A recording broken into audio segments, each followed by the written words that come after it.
Live coverage of Expo North as it happens. This is Expo North Live. Hello and welcome to Expo North 2016. We have an amazing array of talent over the next few days from the worlds of film, music, design, games, digital, you name it. And joining me to talk about some elements of the event is Alex Smith, who oversees the music side of things. Alex, welcome. Thank you. Now, there are going to be over 70 singer-songwriters and bands showcased over the next couple of days. What's the selection process? The selection process is a very open A&R process. There's an open call goes out at the turn of the year, kind of mid to late January. The window closes about early April, and then there's a 2 or 3 week turnaround. It goes out to a panel of independent industry professionals, a really diverse panel from across media, some labels. We try and make it as regional as we can as well, so we have representatives from across Scotland. And from that, we generally kind of accept what these tastemakers put back, and the lineup, to be fair, generally picks itself. Obviously, we have we want to showcase as much Highlands and Islands talent as we possibly can, and it's generally never a problem to make sure that they're sufficiently represented across the showcase programme. But that's the process. It's very open, and it's as open as we can possibly make it, and it goes out to a panel of industry, and we then work with what they've returned to us, and that's what builds the showcase programme. An unfair question, I know, but is there any act that you'll be particularly making a point of going to see? Tricky. To be fair, this year I think it's particularly strong. I mean, I think there's a number of artists. I mean, artists recently from the Highlands and Islands doing particularly well, like Lionel, for example, who we've just had across in Los Angeles showcasing at Music Expo as well. Really keen to see how they perform, expose them to industry. They've made such a significant development over the last 12 months, so really keen on them. Artists like LAX, fantastic, Catholic Action. I mean, it's a really, really strong programme throughout. Slightly unfair to handpick out, but I mean, I think looking forward to it all. I'm looking forward to seeing how some of the younger artists from the Highlands and Islands have developed, how they perform on this platform. Artists like Eleanor Nicholson from Stornoway, for example. So I think there's something in there for everyone. It's extremely diverse, and I think it should be an incredible couple of days for music fans, for industry alike. Now, as well as bringing bands in, don't you also operate a sort of exchange scheme with other events? We have we work with a range of partners across mainland Europe and Scandinavia for a project called Excite. So it currently has 14 partners. So this year we've taken 3 artists through that process: a band from Denmark, a band from Belgium, and a band from Sweden. So we're really looking forward to seeing how they get on. It's their first trip to the UK. Their profile's quite high in their domestic markets, but it's their first time in the UK, so it's going to be really great to see how industry and fans respond to them. But I mean, it's a really ambitious project. We send artists, between 3 and 6 artists internationally through markets across Scandinavia, across mainland Europe. So an incredible opportunity, and it's not just kind of parachuting artists into play showcases or festivals. We try and work with these partners to coordinate longer range touring campaigns. So it's a great program to be involved with. It is for slightly younger artists, but it's really exciting. We've had some great kind of results over the years through that program. So what sort of other work do you do throughout the year? I mean, do you, for example, keep in touch with the artists that you've showcased at Expo North Live? Yeah, I mean, our project, Expo North Music, is an industry development network for the Highlands and Islands. So we work with a really diverse range of music businesses across the whole of the region year-round.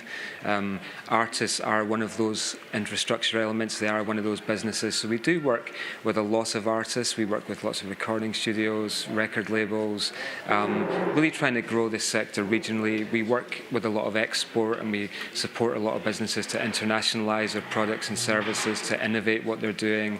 So it's more around their economic development. trying to support them into new markets, support them to make connections with industry partners that can take their products, services into new territories, can help them develop their businesses nationally and internationally. That's our remit. So we work year round, which gives us a really great line with businesses and talent from this region.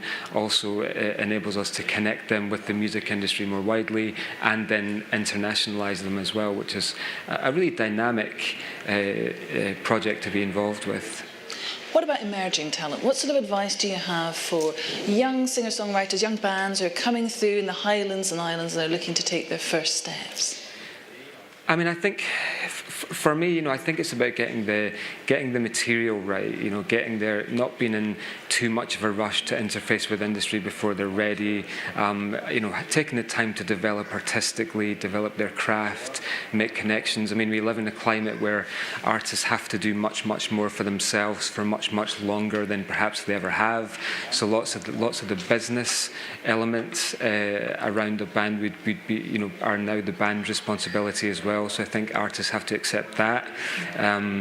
So I think it's about having that patience, maturing artistically, allowing themselves that time to do that.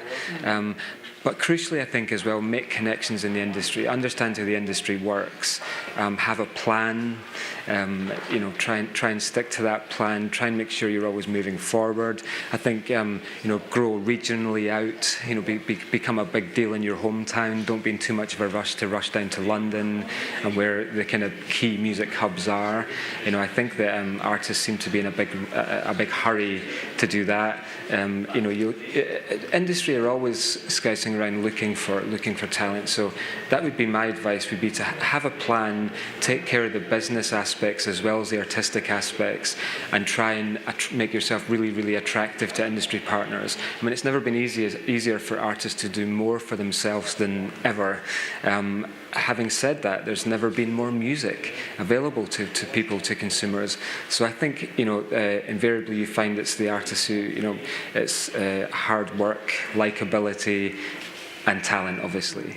And I think that would be what I would say to a younger band is, get the material right, work on that, build your audience, take care of all these other elements that are also your responsibility nowadays, and try to get onto platforms where you can interface with industry. And it's really difficult. It's really difficult to break through, but it's a great time. It's a really exciting time as well. And all these digital resources that are open to artists now are, they're changing the industry significantly, but they're also leveraging great opportunities for artists as well. So I think it's about being aware that you're going to probably have to do more than just write songs, be tight, all that kind of stuff. You're probably going to have to take care of a lot of the business elements as well for quite a long time. Can we talk as well about the aspect of live music and the challenges that might face you if you're going to tour in the Highlands and Islands? Yeah, I mean, there's no getting away from that. In terms of our proximity to even the central belt, there's challenges there. But I think artists up here, I don't think it phases them too much. I think they're quite used to that. They completely accept they need to travel quite a lot to get their profile raised, to get their name out there, to take advantage of opportunities. But as well as that, I mean, we have a great music scene in the Highlands and Islands, throughout the Highlands and Islands.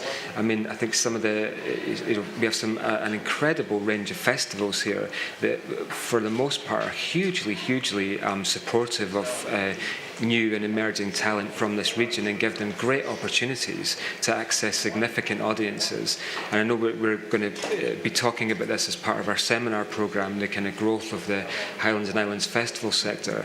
But I think I don't think geography's the barrier that you might think it is if you didn't live in the Highlands and Islands. I think it's within our culture to accept that we need to make the effort to move around and to raise our profile. And I don't think bands think too much about having to go down to Glasgow, Edinburgh, London from quite remote bases. Okay, it has logistical challenges, it has cost implications, that's a fair point. But there's incredibly diverse and quite sophisticated music industry in the Highlands and Islands, which might surprise a lot of people who are not that intimate with it. I'm also wondering about the audiences. I mean, are they more democratic than you might normally find, that they'll give anything a go? I think so. I think audiences in the Highlands and Islands are very open. I think they like to support new artists. I mean, even if you just look at Inverness as a town, for example, it's a real live music town. There's live music every night of the week. There's venues that, like Hootenannies, like Ironworks, that program a lot of emerging artists, that give lots of new artists opportunities to support established acts. So I think there's a really diverse infrastructure of really, really high-level venues, world-class venues in many respects. So I don't think there's any issues with artists getting opportunities regionally. I think the danger with that is they can become overexposed in what is quite a compact marketplace. So I would caution artists on playing too much, perhaps, in their hometown, maybe. But having said that, the Highlands also has emerged as a great touring destination for acts. I mean, over recent years, we've had artists like Mumford and Sons, Laura Marling, Idlewild, really established acts taking on quite major touring campaigns across the Highlands and Islands, playing very small venues lots of the time. And we also have a network of larger venues like Ironworks, like Mariel, like Anlanter.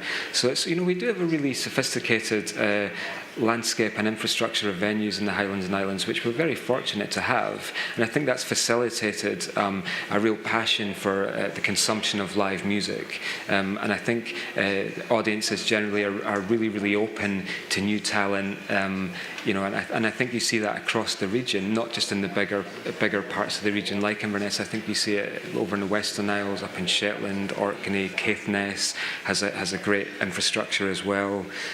So I think it would be surprising to people without that much knowledge of just how sophisticated our infrastructure is here. Well, I look forward to surprising and entertaining the eardrums over the next few days. Absolutely. Thanks very much indeed, Alex. Thank you.